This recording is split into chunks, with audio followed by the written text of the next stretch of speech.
You ever lie about what you were doing last night?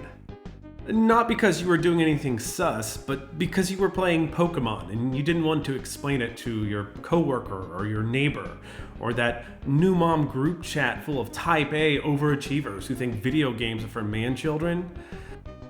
Me too. I'll be in a conversation with somebody respectable, a neighbor, a dentist, someone who uses Google Calendar on purpose. And I'll start saying something like, oh yeah, I was up late the other night and I was playing. And suddenly I'm choosing between honesty and social camouflage. Do I say, oh yeah, I was up playing Baldur's Gate 3? Or do I say, oh, I was just up reading academic articles like a normal person?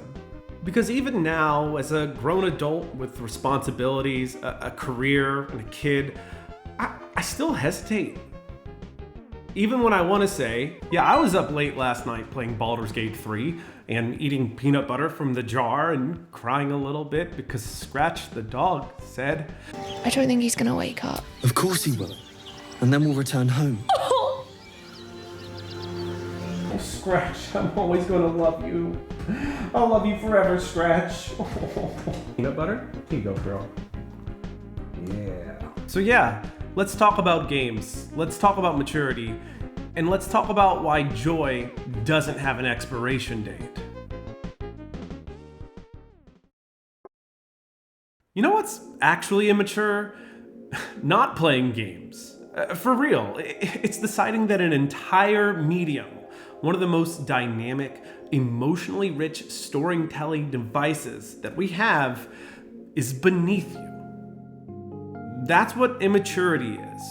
Choosing not to grow. Dismissing what you don't understand because it doesn't match your idea of what's serious. Games are not childish.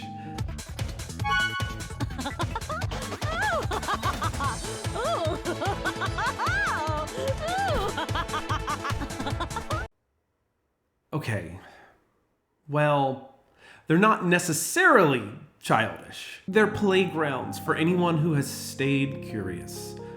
They let us explore time, morality, identity, sometimes all while dodging fireballs or managing inventory screens. If somebody asked me outright, I'd say playing games doesn't make you immature. Games are valid, they're meaningful, and according to science, pretty damn good for your brain. Hey, if any of this hits pretty close to home for you, maybe hit that subscribe button. That'd be fantastic. This channel is a safe haven for people who believe that play is sacred and a place for expression and joy. Researchers at the University of Montreal found that playing 3D platformers like Super Mario 64 increased gray matter in the hippocampus, the part of the brain tied to memory and emotional regulation. Translation, gaming might literally help us do things like fight dementia. Or how about another study from Dr. James Roser that shows that surgeons who play games made 37% fewer errors and worked 27% faster. Interestingly enough, they also made more money, up to 25% more money than their peers. So if your surgeon is great at tonsillectomies, go think Tetris. Look, knowing all the words to the Poke rap, not immature. Electro, Diglett, Nidoran, Mankey, Venusaur, Rattata, Pharaoh, Pidgey. Getting lost in the lore of Hollow Knight, also not immature.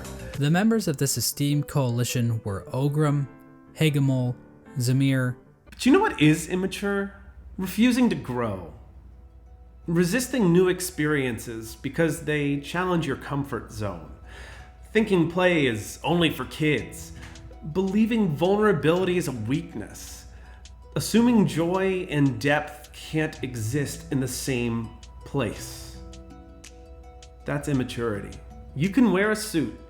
You can post grindset hashtags all day, make 6 figures, and still be emotionally 12 years old. There's a lot of people like that out there. But you're here. You're reflecting on joy, meaning, and where games fit into your, presumably, adult life. That's not immaturity, that's growth. That's care.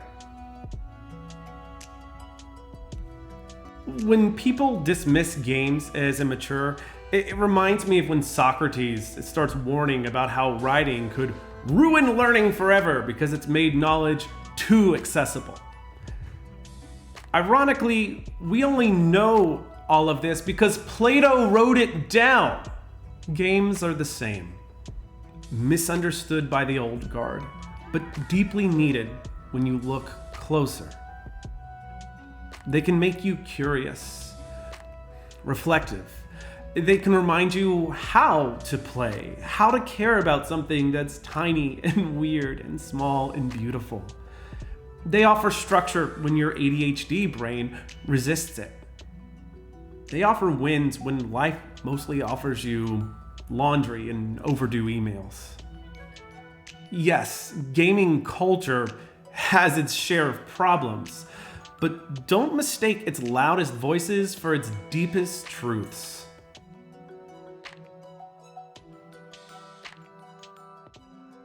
You're not immature for loving games. You're someone who found a way to feel okay in a world that makes feeling okay really, really hard. That's not childish. That's brilliant. If that resonates with you, stick around, subscribe. We talk about the sacred and the silly and the soft edges of being human. I'd love to have you. Click that subscribe button if you can. Otherwise, keep playing. I'm glad you could make it here today. Please take care.